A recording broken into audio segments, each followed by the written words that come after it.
Domenica 27 febbraio c'è la Domenica Ecologica, ci saranno, cioè tutti a piedi, in centro, si parcheggia appunto nei park da voi individuati, ma ce ne saranno altre nel corso della primavera, sarà necessario?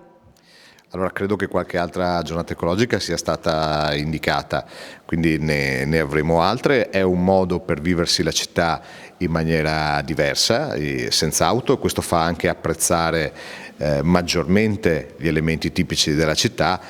Devo anche dire che in questo momento le giornate ecologiche rispondono a un obbligo normativo, quindi credo che in futuro, accanto a questo tipo di giornate, bisognerà tendere ad avere un programma complessivo di vivibilità. Questo passa appunto attraverso il mutamento radicale del trasporto pubblico, passa attraverso anche la realizzazione di alcuni parcheggi che abbiamo in mente, in modo tale da consentire che il veicolo possa fermarsi o all'interno del centro storico o prima a ridosso dello stesso, e questo poi consentirà un percorso di pedonalizzazione, di nuove ZTL, che renderà la città sempre più vivibile e sempre più appetibile.